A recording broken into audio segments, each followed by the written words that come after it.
My friends, I am so sorry. I'm trying really hard to practice self-compassion because I really want to make these videos. This is like what I'm super passionate about. This is all I really care about.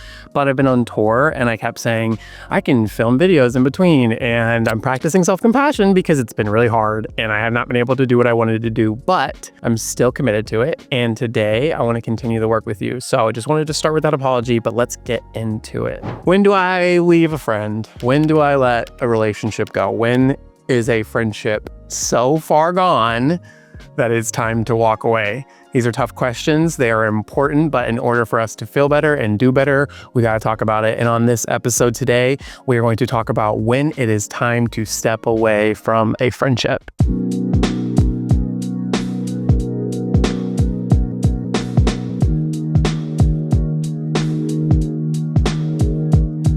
This video is going to be a little bit shorter than the other videos because if you've watched all my videos about friendships, then you've already heard some of the red flags that we want to watch out for, what relationships might feel like if they're not doing well. But this one specifically is like when you've reached that point of, I don't think I can go further. So today I want to offer you 3 different things that can kind of help you think about, is it time for me to step away from this relationship or not? And first of all, before we do this, I want to say that we sometimes live in this culture where we just kind of quit things when it feels tough, and friendships have tough moments. You know this if you watch the other videos because I've talked about this a bunch of times, but meaningful relationships are going to come with conflict. And if we just cut and run every time things get tough, pretty soon we're going to look around and there's no one there. My mom is over there, but like spiritually, right? There's nobody there. So I don't want you to just give up. If you notice one red flag in a friend and you're like, oh, that's it, goodbye, I'll never talk to you again, prepare for a lonely life, because we are humans, we make mistakes, we have the ability to do harm, but we also have the ability to come back together to grow from those things. So let's talk about what happens when we have hit that breaking point where it's no longer sustainable, which means I can't keep doing this. Number 1 is that they refuse to meet you halfway. So maybe you've had some conversations with your friends about behaviors, or you know that things are feeling kind of tough between you and you keep trying to have conversations with them about it or trying to make things better and they refuse to do it.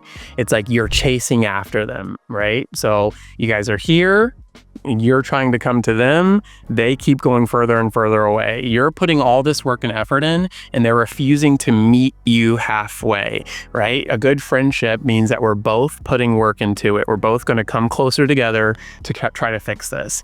If they refuse to do that, then that might be time to go. I've talked about this friend before, or this person, she's no longer a friend of mine, but when we got into this huge fight, I mean, we had not fought ever. I think we were friends for like 8 years and we'd never had a fight. We were very upset with each other. There was a lot of miscommunication, but I got to this point where I was like, look, I know you're upset. I'm upset, right? But we love each other.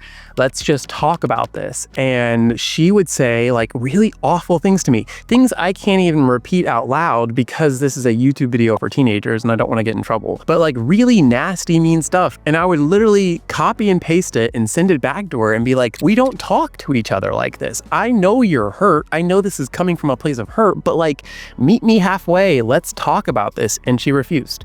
She refused to do it. That was her choice. But my choice was then to say this relationship is not worth chasing after anymore. So if someone refuses to meet you halfway, that is a good sign that maybe it's time for you to step away from that relationship. All right, this is another one. I've been feeling this one a lot recently. Number 2 is that the relationship is too one-sided. Like I told you all earlier, when you notice a red flag in somebody, it doesn't mean that you should just quit, right? It doesn't mean that you should cancel the friendship or never talk to that person again without at least attempting. This has happened to me a lot recently, especially with my guy friends. I'm very big about emotions and communication and expressing myself and showing appreciation and blah, blah, blah, and being supportive, all that good stuff. But a lot of times my friends, I sometimes feel like I have to teach them how I want to be treated in a relationship, which is okay. But there's times recently where I keep telling people, like, I just feel like you only use me as a therapist, or you only want to talk about what's going on with your life. I even have a friend recently who asked me how I was doing, and I told him I was really struggling. I was going through a really tough time and I didn't know what to do, and I had a lot going on in my head that I needed to sort out. Kind of like setting them up to be like, oh, well, let's talk about it. And they literally just sent me an emoji of a peace sign. Bruh. What does that mean?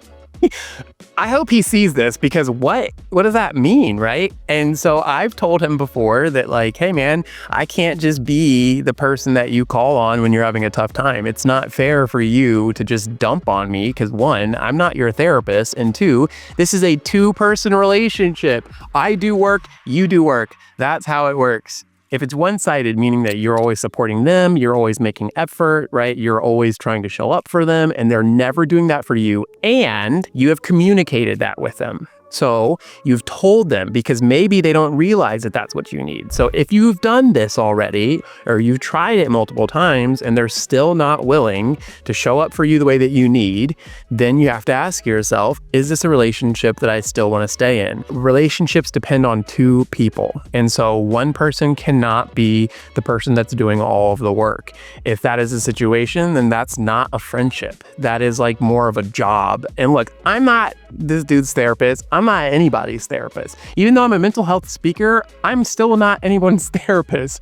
And so I'm down to talk about tough things in life, but you also have to be down to listen to me talk about my stuff as well, or care enough to even ask, right? So if it's one-sided, right, take your side, get on out of there. Number 3 kind of just like wraps all of this together. And this really thinks about what those red flags we were talking about when relationships are feeling unhealthy. Is this relationship causing you more harm than it is good? Meaning, like, are you feeling drained all the time? Are you feeling anxious? Are you feeling like you have to take care of someone all the time when it's not your job and they don't take care of you? If you feel like you're putting all the effort in and you're not getting anything back, you're doubting yourself, you're feeling insecure, why have a friendship with someone who does that to you or makes you feel that way? Why allow yourself to feel that way by continuing to stay in a relationship like that? So if the relationship is causing you more harm, if you are bleeding, right, all the time for the sake of this friendship, then I think that's a pretty big sign that it's time for you to step away from it. All right, I know they said this was a short video. That's probably what I'm gonna try to do more often, but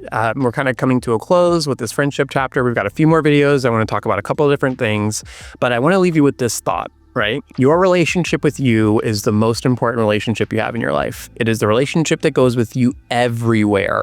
No matter what, no matter how much you love someone, no matter how much you do for them, no one is promised to you but you.